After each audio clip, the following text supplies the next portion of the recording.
Eh, gracias, Pablo. ¿No? Gracias. Como está escrito en el programa, yo voy a hablar en castellano y las transparencias están en inglés. La razón, francamente, es que aprovecho cualquier oportunidad de una conferencia en Buenos Aires para hablar en castellano, que es mi lengua natal, y cosa que no tengo la oportunidad de hacer frecuentemente en otros lugares. En general, en Brasil, naturalmente hablo la mayor parte del tiempo en portugués. Cuando tengo que hablar en inglés en Brasil, también lo hago porque, a final de cuentas, bueno, mi portugués tampoco es perfecto y no hay tanta diferencia. Hay diferencia con el inglés, pero no mucha. Pero en castellano no resisto la tentación de usar la lengua con la cual nací y que me crié. Entonces, bueno, gracias por la invitación. Este lugar es muy significativo para mí. Yo estudié en esta facultad. Fue en esta aula que tuve mi primera clase de análisis 1 con el profesor Manuel Sadowski. Y yo estaba sentado más o menos en donde estaba sentado ahora, que es más o menos donde está sentada Irene. Levanta la mano, Irene, así saben. Y en aquella clase el profesor Manuel Sadowski comenzó así, diciendo que él pensaba que todo lo que él iba a enseñar en ese curso estaba al alcance de ser aprendido por cualesquiera personas normales, jóvenes normales. ¿Por qué uno se acuerda también de eso? Porque, bueno, el desafío que uno siente en ese momento es decir, bueno, ¿será que soy normal? En fin, entonces, muchas veces, también otras veces di clase en esta aula como jefe de trabajos prácticos o ayudante de primera, y muchas veces también, claro, tuve muchas clases en esta facultad. Bueno, de lo que voy a hablar hoy es esencialmente de un proyecto. Mi carrera, técnicamente, fue desarrollada en el área de optimización, esencialmente optimización numérica. Yo generalmente digo que existe la matemática aplicada y existe la matemática aplicada. Matemática aplicada es lo que todos ustedes más o menos entienden, así socialmente se entiende por matemática aplicada, y ahí se incluyen las áreas de la matemática que se aplican más. Entonces se suele decir que optimización es matemática aplicada, pero optimización puede no ser matemática aplicada. Optimización es un área de la matemática independiente que se desarrolla como área de la matemática normal, digamos así. Pero también existe la matemática aplicada, que es la aplicación de realmente la matemática en su momento de aplicación, realmente siendo aplicada a algo que está fuera de la matemática. Entonces, lo que yo voy a hablar hoy acá es de un proyecto reciente, joven, de matemática aplicada. La motivación para el comienzo de este proyecto fue un desastre. En enero de 2019 ocurrió la ruptura de un dique de contención de residuos minerales en Minas Gerais, en una región cerca de un pueblo llamado Brumadinho, y la ruptura era una mina de hierro de la compañía Vale, antiguamente llamada Vale de Río 12, antiguamente estatal, desde hace bastantes años privada. Entonces, ese desastre fue muy, muy significativo. Imaginen que ese dique de contención, barragem, se dice en portugués, a mí me resulta mucho más familiar decir barragem que dique o que presa. La palabra presa me resulta extraña en castellano, no sé por qué. Esa presa, imagínense que tiene más o menos 500 metros, o tenía más o menos 500 metros de ancho, 76 metros de altura, o sea, más o menos como un edificio de 10 pisos, y más o menos los residuos se depositaban en un reservatorio de como si fuera 500 metros para atrás. Entonces, realmente una cosa enorme, ¿no? Entonces, imagínense un edificio de 10 pisos de 500 metros de longitud y proyectándose 500 metros para atrás, llena de residuos. Entonces, cuando eso se rompe, provoca una extraordinaria afluencia de residuos y barro y escombros que en principio van por un arroyo, o abren un arroyo, ensancha un arroyo llamado Ferro Carbón, también llamado Córrego de Feijão. Avanzan por ese arroyo más o menos por 4 kilómetros. Cuando termina ese 4 kilómetros, crean un nuevo dique por la propia acumulación de residuos. Y después ese dique también se rompe, y los escombros del flujo se va por un río que se llama Paraopeba, más o menos para el norte, noroeste de Brasil, termina allá por el río San Francisco. Pero el desastre fue muy grande. Provocó más o menos 300 muertos, una destrucción total de instalaciones y una catástrofe ecológica considerable. Cuando eso ocurre,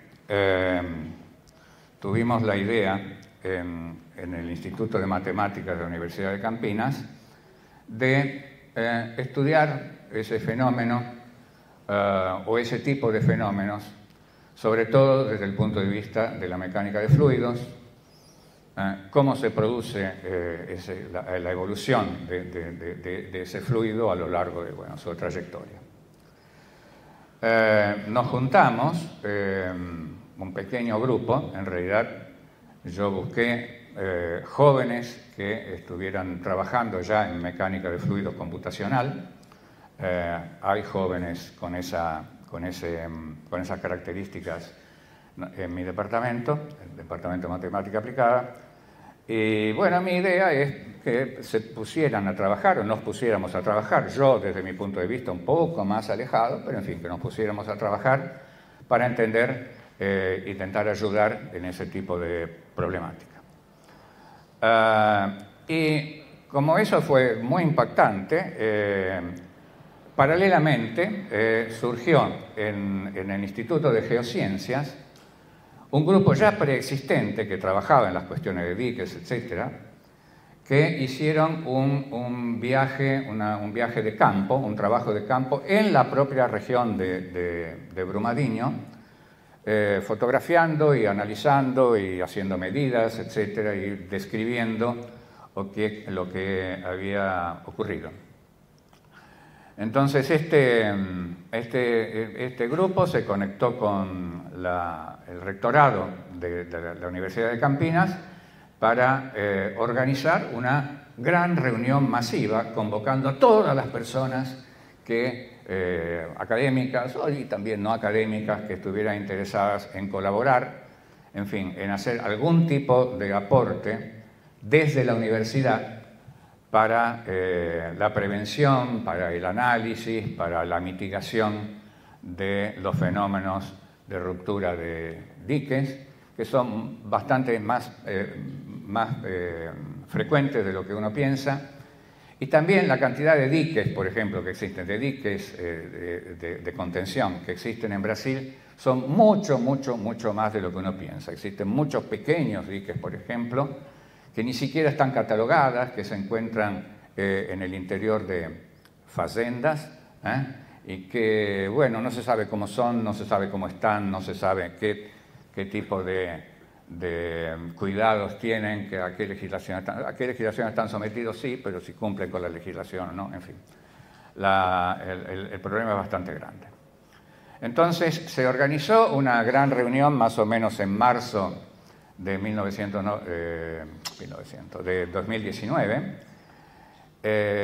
y en un lugar parecido con este, o sea, una reunión en donde cabía mucha gente, el aula magna de la Facultad de Medicina de la Universidad de Campinas. Y estaba lleno. Nosotros fuimos porque nosotros ya habíamos comenzado a hablar de ese tipo, a pensar ese tipo de cosas, y fue mucha otra gente, muchas personas hablaron, se manifestaron, sobre todo, no sé si ustedes se pueden imaginar qué tipo de académico era más frecuente en esa reunión. No les voy a pedir que adivinen, se lo voy a decir yo. Lo que más había era abogados. Pero bueno, nosotros éramos un grupo de matemáticos con la idea de hacer algo noble.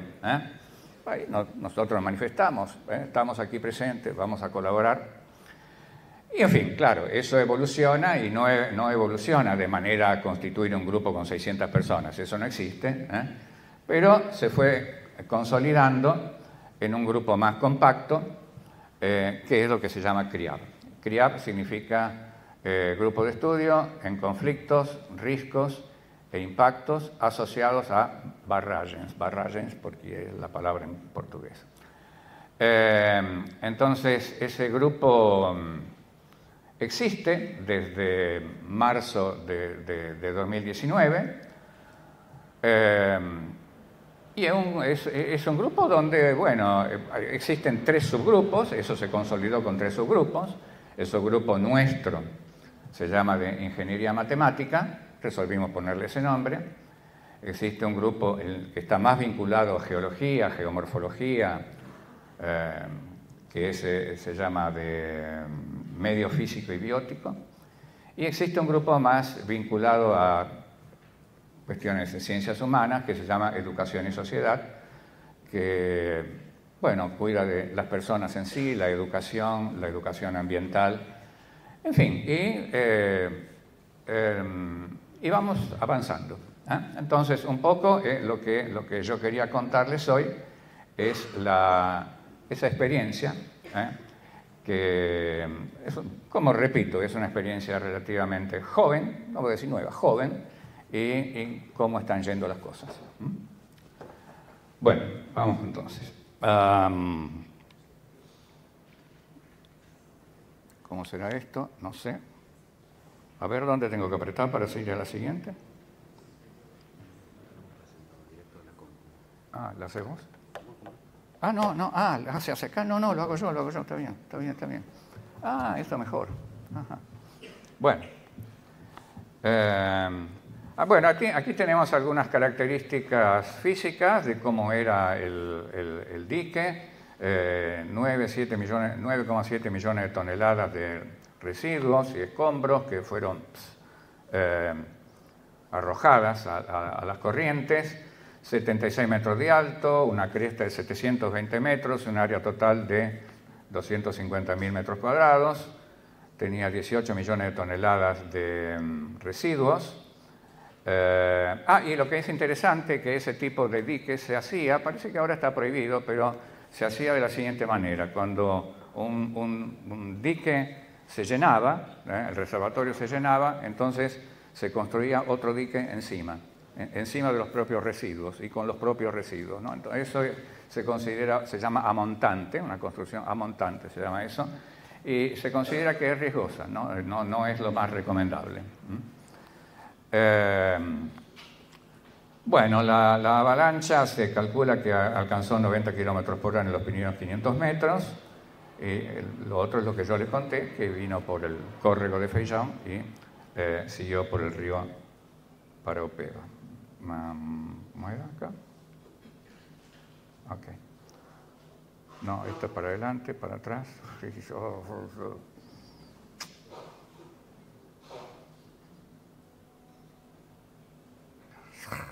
Aquí, está. Ya está. Bueno, ese es el mapa. Ahí el desastre ocurre aquí. Este es el córrego de Feijão o Ferro Carvão, también llamado así. Los residuos vienen por acá. Acá, donde ven que esto se abre, es lo que les decía antes, que los propios residuos, al llegar acá a la desembocadura en el río Paraopeba, crean un nuevo dique, ¿no? Entonces se abren, crean un nuevo dique y finalmente, bueno, esto desaparece, ese dique se rompe también y los residuos continúan por aquí, por el río Paraopeba, el flujo, el barro, en fin, para el norte. Aquí tenemos lo que es la desembocadura del córrego de Feijón, eso que aparece más abierto en el otro mapa. Aquí vemos cómo el río Paraopeba adquiere un color ferroso. No se ve tan ferroso ahí, pero es realmente medio colorado. Aquí vemos algunas de las operaciones de rescate. Aquí esa persona probablemente está intentando encontrar cuerpos.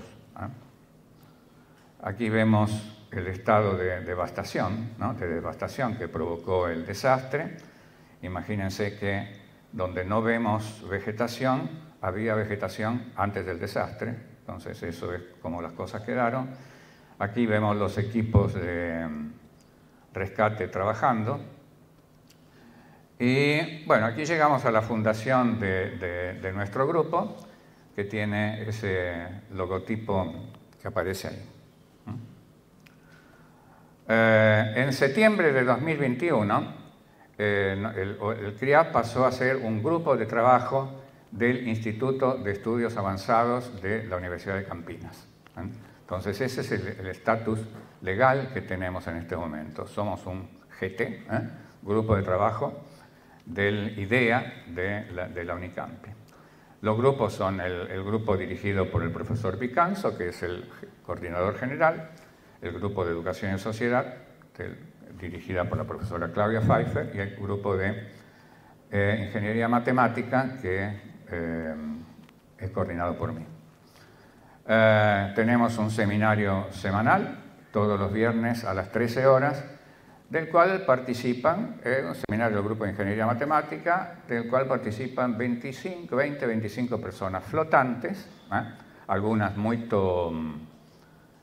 inmersas, muy dedicadas al trabajo, otras no tanto, e inclusive personas de otros lugares que no son Campinas, como Río de Janeiro, San José dos Campos, Uruguay y Costa Rica.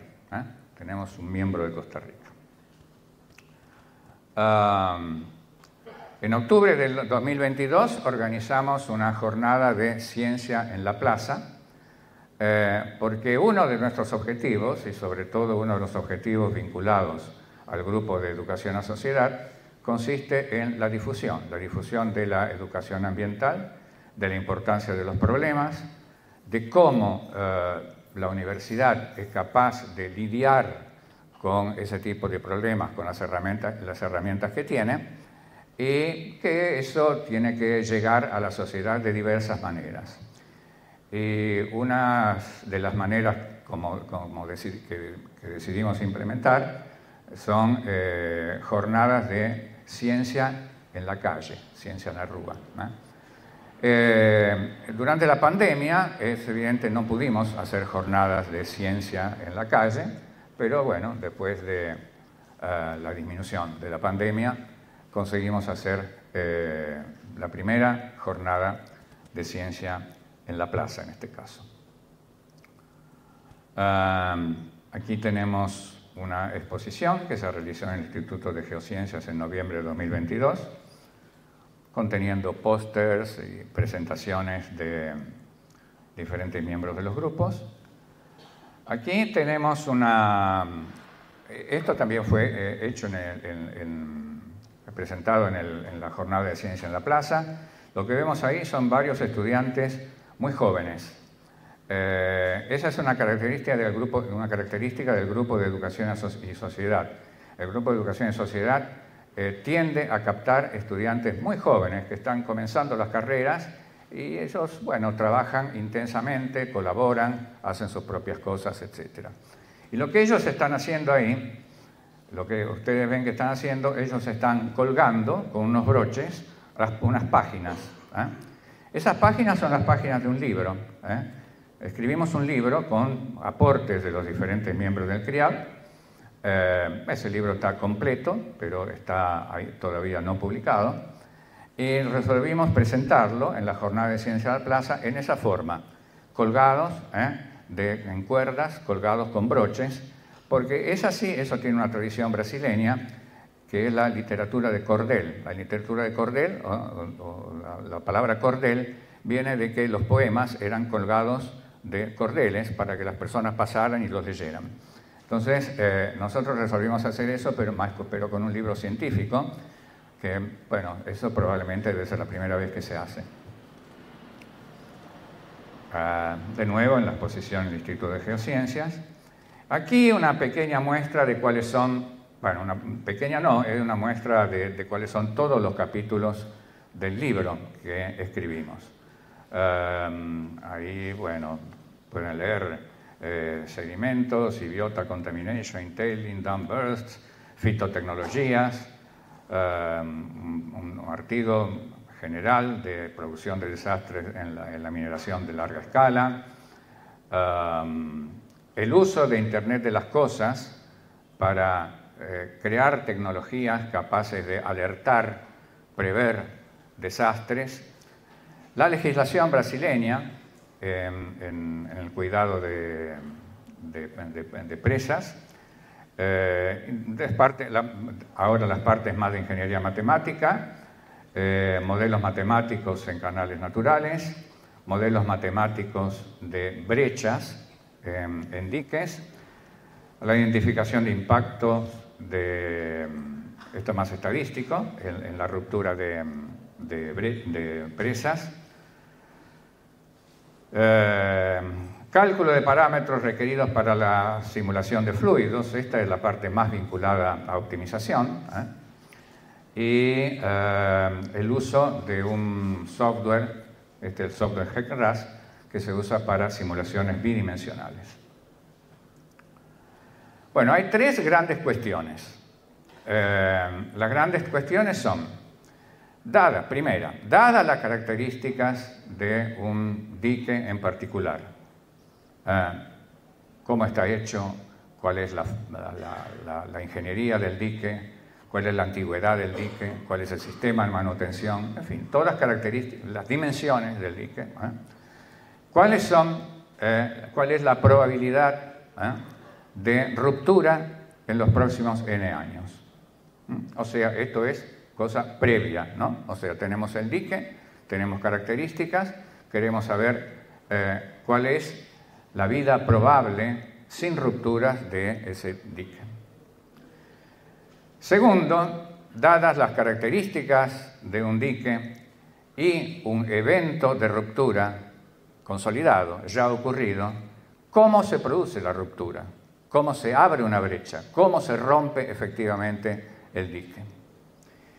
Y tercero, ¿qué ocurre después de que el dique se rompe? O sea, ¿qué ocurre con el flujo del barro, de los residuos, de los escombros, después de que se produce su ruptura? Hay algunos dibujos que voy a colocar acá, que están hechos a mano,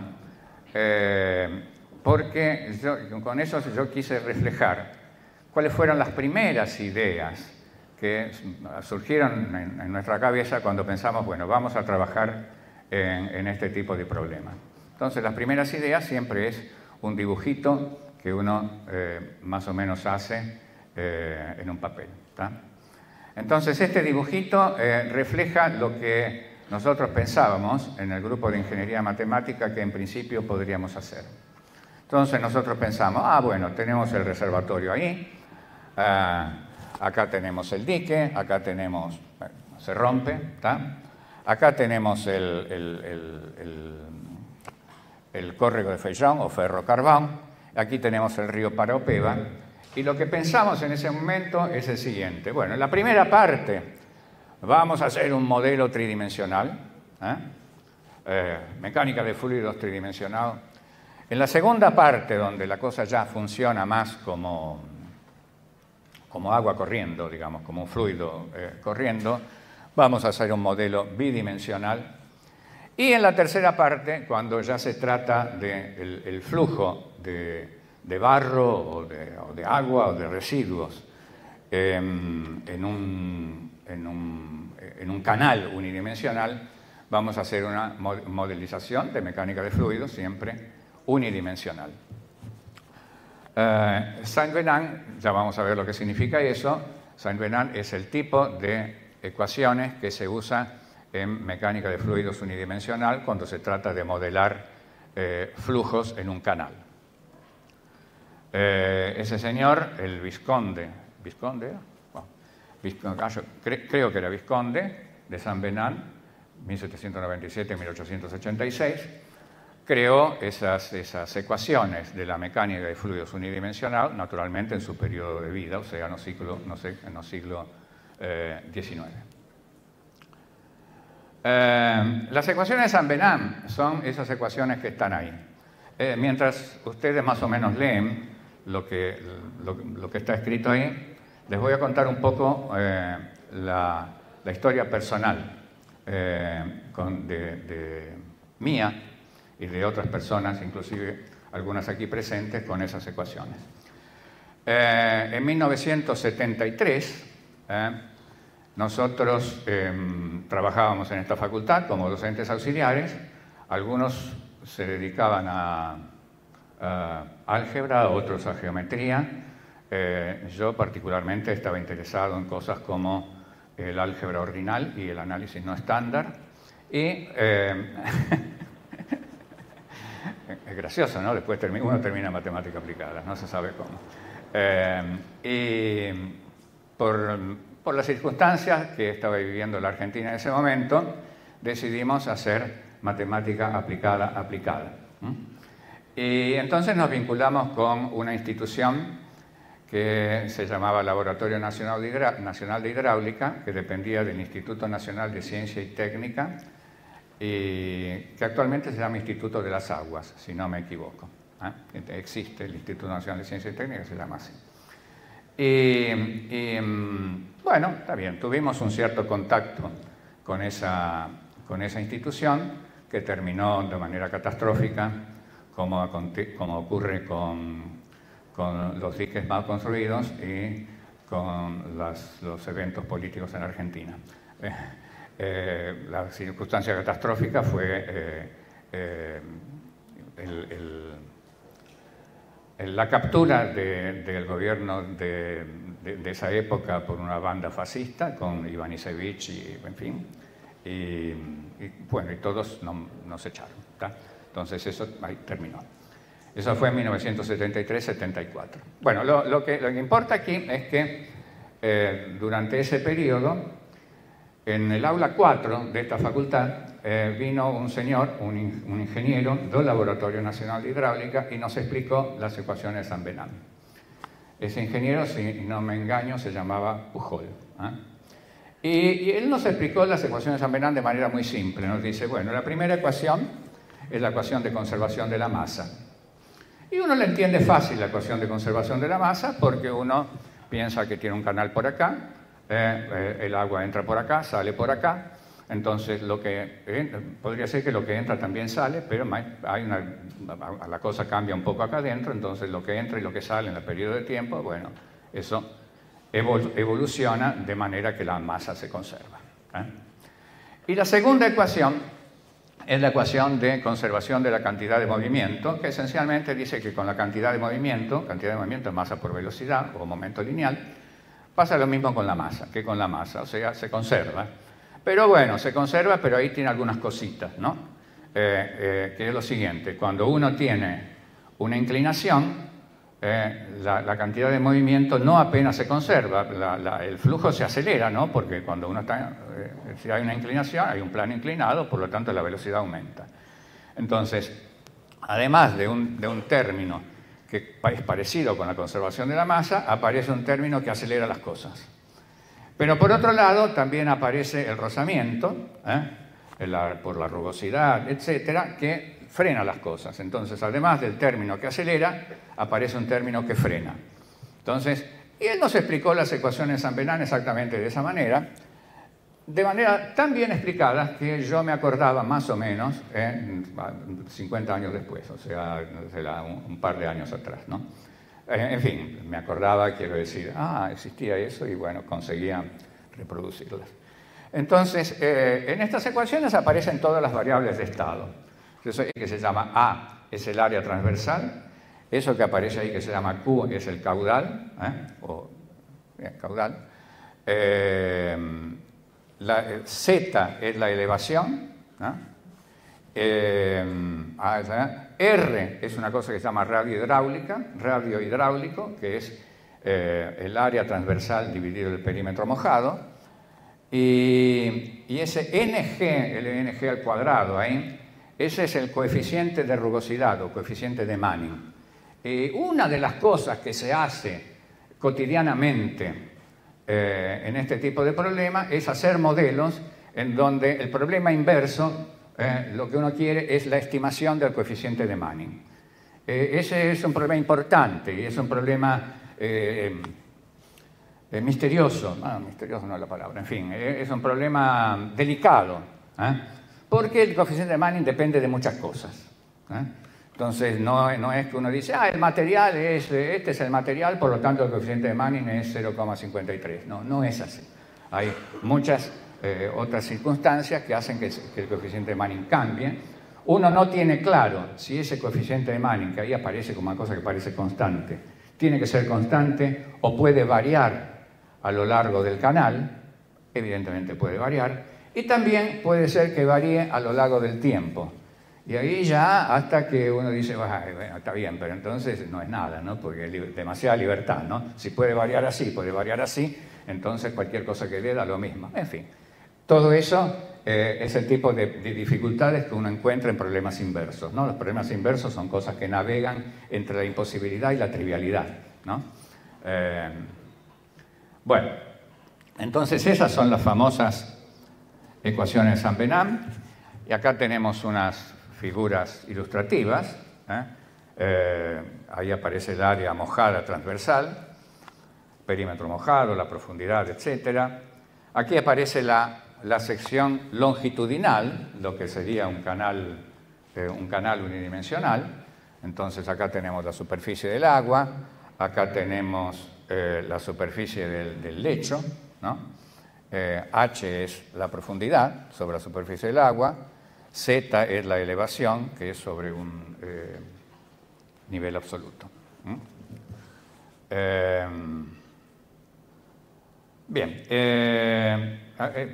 bueno, esto es una cosa que ya lo dije oralmente, lo voy a dejar algunos segundos para que las personas que no entendieron el castellano lo puedan leer.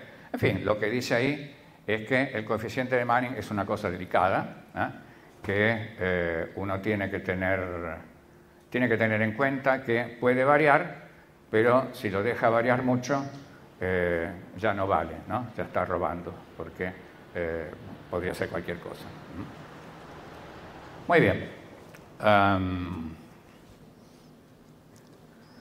Por ejemplo, una de las razones por las cuales puede variar y bastante el coeficiente de Manning, o sea, lo que en general llamamos rugosidad, pero podríamos llamar que es el factor de freno para el flujo, es que los canales no son rectilíneos. Es decir, toda la deducción de las ecuaciones de Saint-Venant se hacen pensando que uno tiene un canal rectilíneo, pero fíjense, un río de verdad no es rectilíneo en absoluto. Ese es un río de verdad.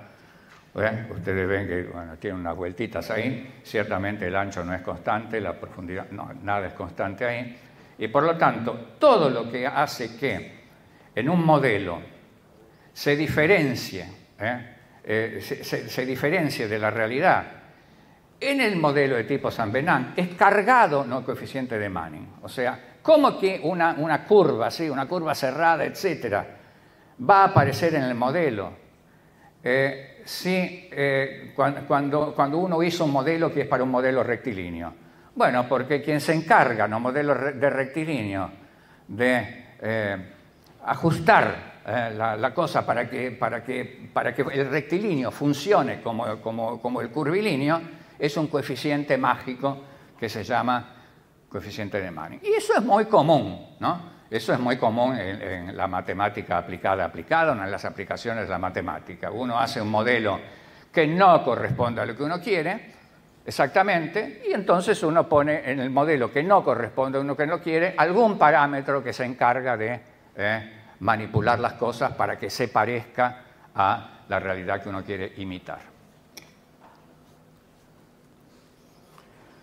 Bueno, y ahora me gustaría hablar de un desafío interesante que ocurrió el año pasado, en 2021, que fue lo siguiente. El Instituto Superior Técnico de Lisboa, que tiene un grupo de hidráulica muy importante, de hidráulica no apenas matemática, y no tanto matemática, sino más, sobre todo, física, hace unos simposios anuales. Y nosotros tuvimos conocimiento solamente del realizado en 2021, que fue el sexto, el simposio de eritrosedimentación, etc., en donde, bueno, analizan algunos problemas y convocan participantes de todo el mundo para que hagan sus aportes. Entonces, en este caso, la propuesta del grupo, de ese grupo, del IST de Lisboa, consistió en lo siguiente. Ellos hicieron un modelo físico del problema real de ruptura de un dique. O sea, el problema de ruptura de un dique es un problema como el que vimos de Brumadinho, todo complicado, en fin, así, etcétera y tal. Bueno, entonces lo que ellos hicieron es un modelo físico de lo que sería una ruptura de un dique. ¿Cómo es ese modelo físico? Bueno, es una construcción ingenieril, más o menos, donde se hicieron un canal más o menos de la longitud de esta sala, más o menos eso, y que podría ser más o menos de esta anchura, ¿no? Así, está aquí más o menos así. Y en ese canal pusieron en el medio un dique de forma así, son esos dibujos ahí, un dique, y de un lado del dique fueron agregando agua hasta llegar a determinada altura, y el dique estaba hecho de un material, en fin, lo contrario de duro, que se deshace de alguno. ¿Cómo? No, viscoso no, como si fuera arcilla, ese tipo de cosas, barro, arcilla, algo que con el tiempo, bueno, se va deshaciendo. Entonces empezaron haciéndole una brechita arriba, y al agregar agua de este lado, la brechita se fue agrandando, entonces, en fin, de esa manera ellos dijeron, bueno, esto es una simulación física, porque un modelito físico, un juguete físico, para lo que sería algo parecido a una ruptura real de tipo overtopping. Overtopping es que la ruptura se produce empezando por arriba, a diferencia de por infiltración, que se produce por el medio, por abajo. Entonces, entonces hicieron eso, ¿tá? Y tomaron todas las medidas posibles. Colocaron el agua, midieron, todas las medidas posibles de flujo, de profundidades, etcétera, a lo largo del tiempo, etcétera y tal. Ellos no pasaron todas las medidas posibles, es decir, no publicaron todas las medidas posibles, publicaron solamente algunos indicios de cómo funcionaba la cosa, y propusieron un problema para grupos en todo el mundo. Hagan un modelo de eso. O sea, la propuesta fue, hagan un modelo matemático del modelo físico que nosotros estamos haciendo de un caso real de ruptura. Nosotros nos presentamos de cara dura nomás, porque no teníamos tanta experiencia como para decir, bueno, nosotros sabemos hacer ese tipo de cosas, pero y se presentaron creo que 10 grupos en todo el mundo. Para nosotros fue un proceso de aprendizaje muy, muy interesante, porque nos obligaron a leer una cantidad de literatura muy significativa, a ver cómo se hace en general ese tipo de cosas, cómo es la problemática de la creación de una brecha, cómo se produce una brecha, cuáles son las maneras de analizar la producción la evolución de una brecha. Y finalmente los resultados repito, los resultados de un modelo en donde los datos prácticamente no existían, eran datos ciegos, había una fotografía nada más como datos para indicar, bueno, no hagan cualquier cosa. Esto es más o menos lo que ocurre. Fueron presentados en un encuentro que se realizó, debe ser ahora exactamente un año, en donde los 10 grupos presentaron lo que habían hecho, en qué medida los 10 grupos pensaron, incluyendo el nuestro, pensaron que habían conseguido un buen modelo, un modelo potencialmente bueno para el modelo físico, que también sería potencialmente bueno de un dique rompiéndose real, ¿no? Bueno, este dibujo acá representa, de nuevo, el primer dibujo. El primer dibujo. Acá esto representa el modelo físico visto desde arriba. Entonces, el agua entraba por acá. Esto acá es el dique. Vean que el dique de perfil tiene esta forma. Acá está la brecha, la brechita original. Entonces el agua viene por acá, pasa por la brechita original, se va por acá y bueno, por ahí se va. Y esta brechita se va agrandando, se va transformando en una brechota de alguna manera hasta que desaparece.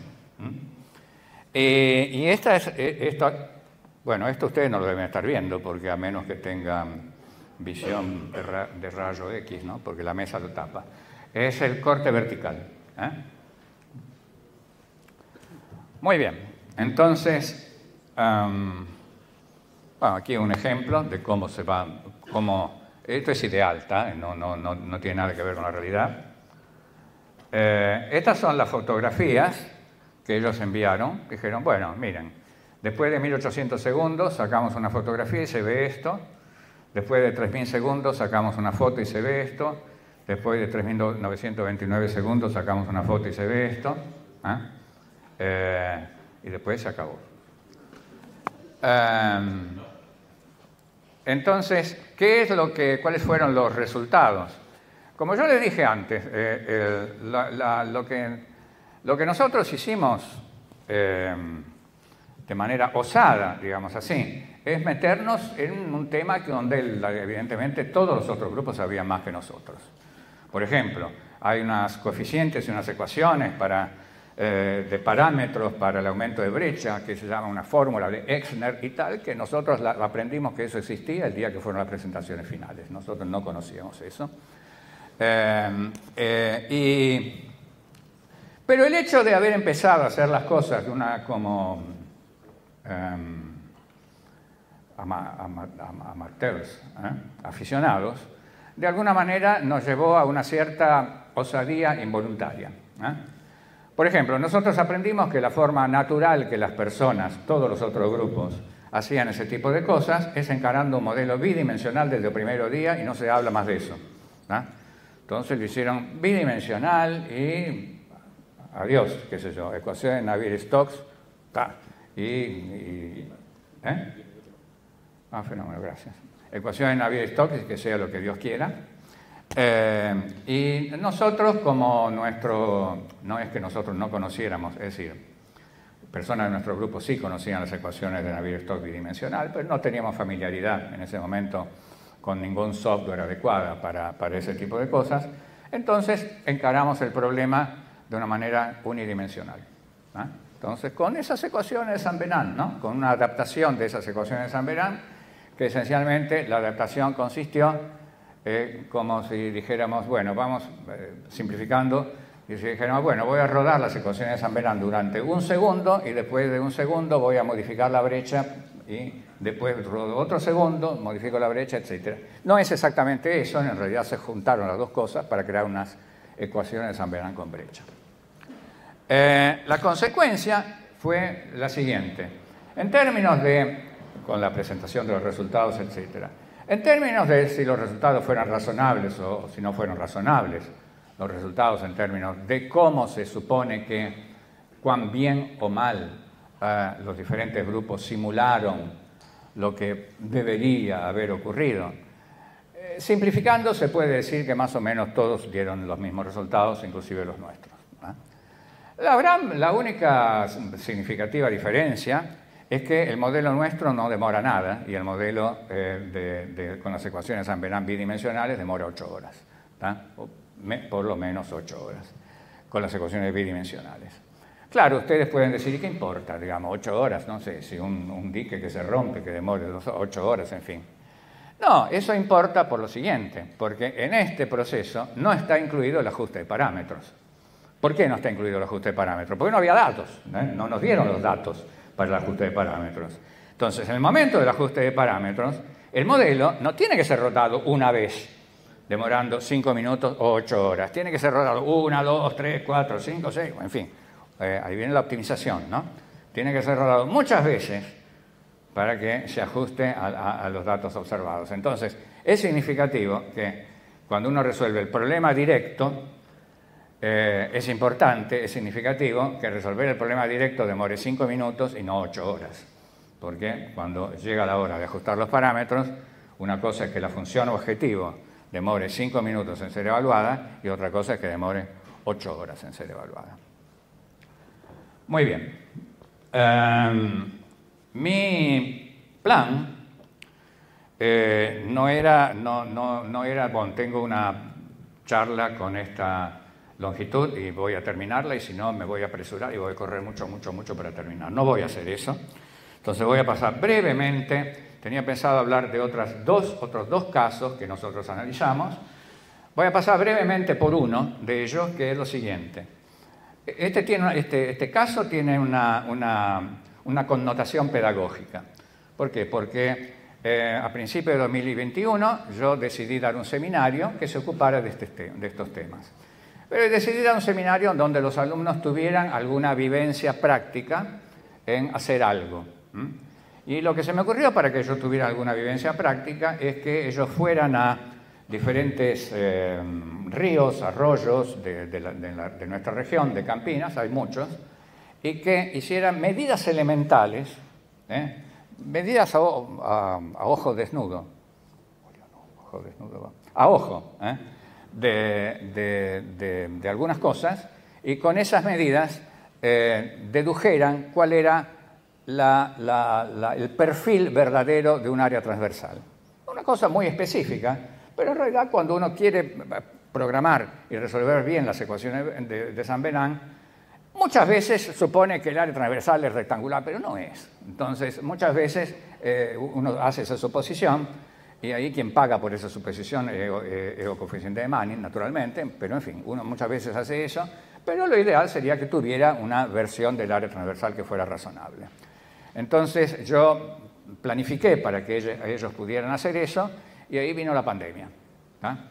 Y bueno, cuando vino la pandemia, ir a hacer un trabajo de campo, ni pensarlo, no se podía ni salir, entonces eso no se hizo.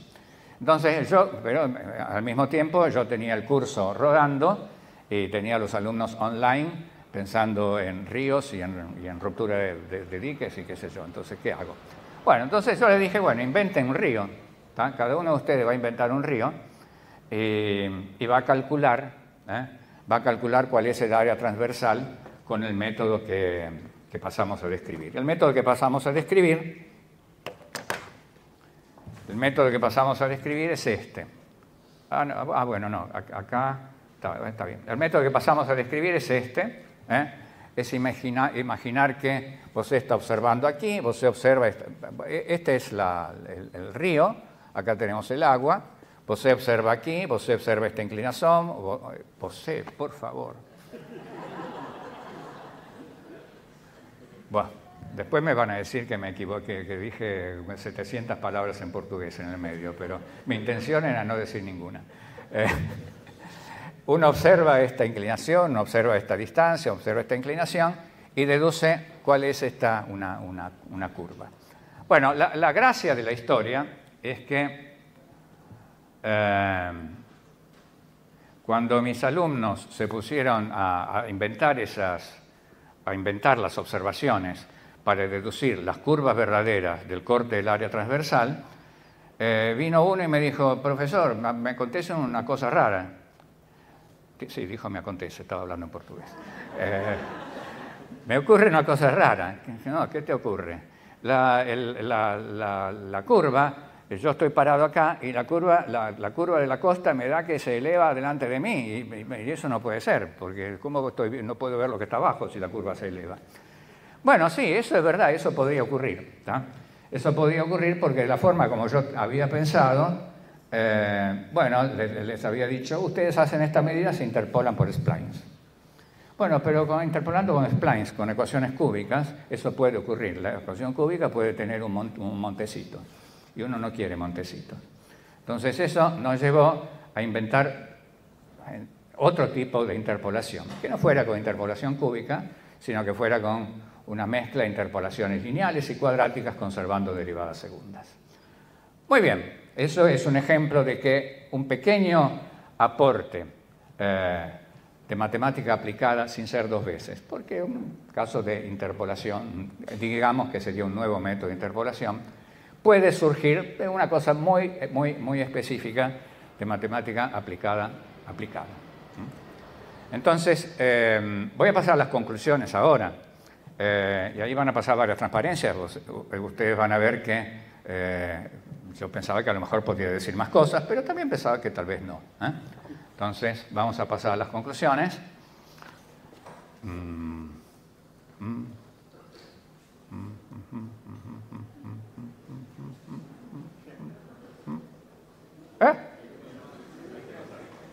Para atrás.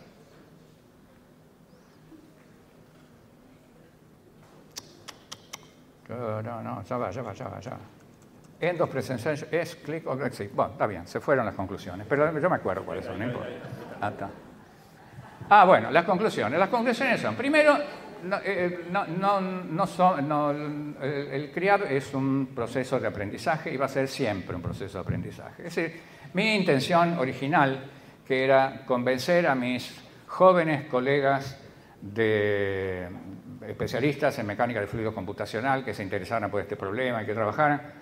Sí, conseguí por lo menos uno de esos jóvenes colegas.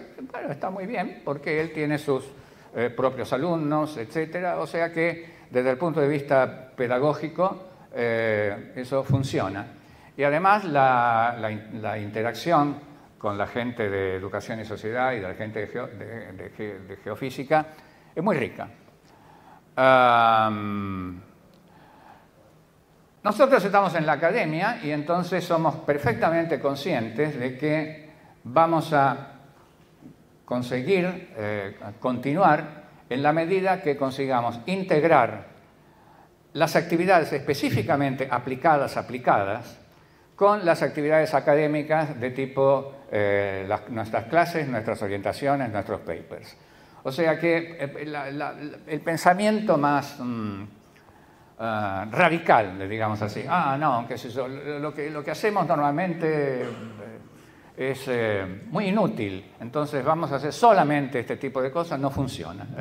La cosa va a funcionar y va a crecer solamente si conseguimos evolucionar de manera integrada. O sea que la persona, cuando esté haciendo este tipo de matemática aplicada, y creo que los otros también, al mismo tiempo estoy diciendo, no, pero está bien, pero también estoy cuidando mi carrera académica de este tipo, no la estoy tirando por la ventana, porque si no, no funciona.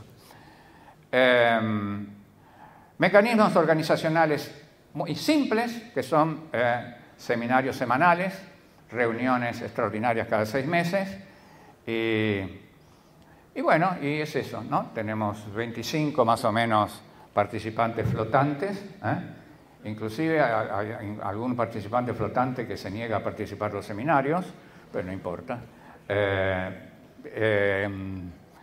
Y están en muchos lugares, ¿no? Inclusive en Costa Rica. Bueno, es eso lo que quería decir. Muchas gracias.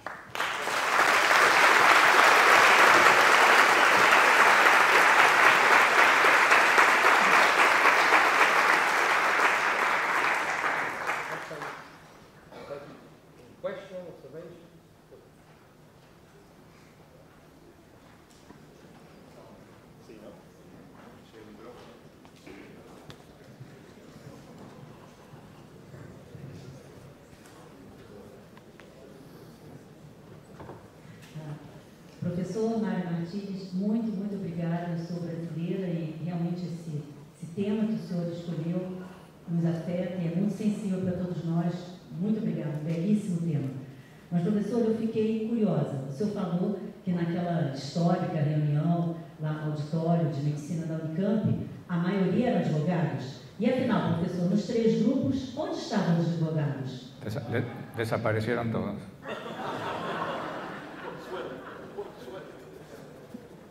No, serían útiles, ¿sabes? Serían útiles porque la parte de legislación es muy importante. Entonces, de hecho, estamos intentando conseguir interesar por lo menos algún abogado que esté interesado en legislación ambiental y hay muchas leyes, muchos reglamentos, etcétera, sobre cómo deben ser los diques. Question?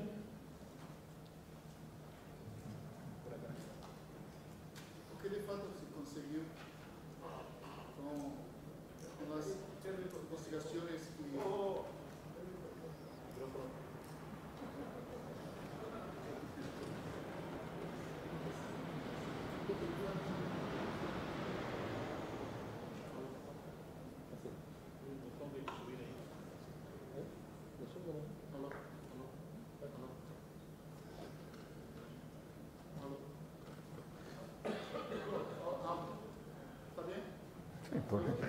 Yo estoy viendo, no sé. O que de fato se conseguiu com os grupos de investigação? Que de fato se conseguiu com os grupos de investigação para minorar los problemas? No, espera ahí. Resolver problemas práticos reais. O grupo de educação e sociedade é o que tem uma atuação no campo, tá? Então, o grupo de educação e sociedade, ele tem contato com as populações locais, eles estão estudando com quais são os diferentes impactos nas populações locais. Impactos, por exemplo... ¿Qué? ¿Qué pasó? Te pide respuesta en español. Es que le preguntó... él me preguntó en castellano, pero él es él habla portugués, ¿está bien? Le estaba contestando él. El Grupo de Educación y Sociedad trabaja en contacto con las poblaciones locales con trabajos de mitigación, de ayuda, de mejoras en la habitación, en estudiar cómo eso influencia, cómo lo ocurrido tuvo influencia en la ideología, en la manera, en el pensamiento de las personas, desde el punto de vista de resolver problemas tipo, no sé, conseguimos que se construyeran nuevas viviendas, etcétera y tal. No conseguimos nada. Entonces, eso es una cosa que demora un tiempo, no sé, que tener un poco más de paciencia, ¿no?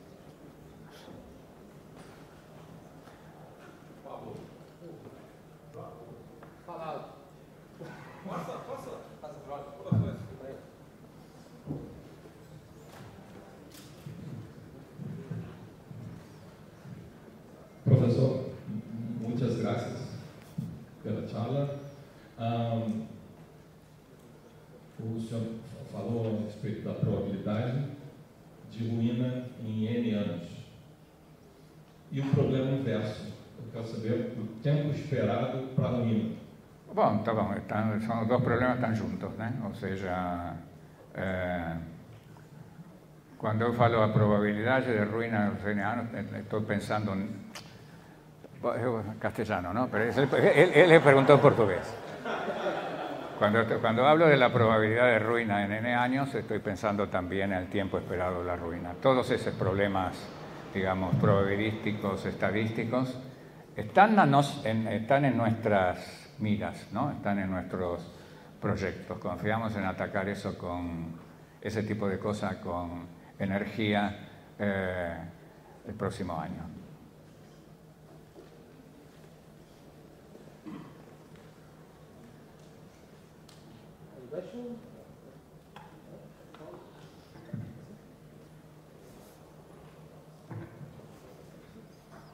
Sí.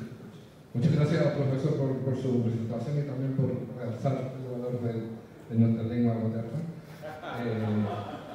Yo soy de Chile. En Chile hay en Santiago, como estamos con un hoyo, en una cuenca, técnicas, métodos, me imagino que se pueden extrapolar también a esta problemática, ¿no? Si se pueden extrapolar, no sé en qué medida.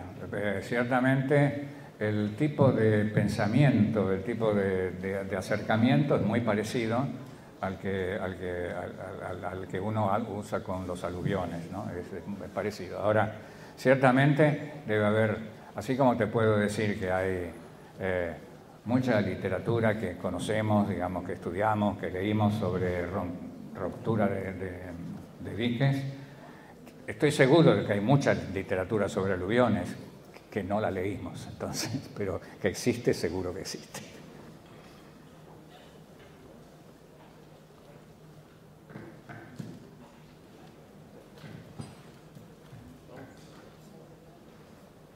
Let's thank you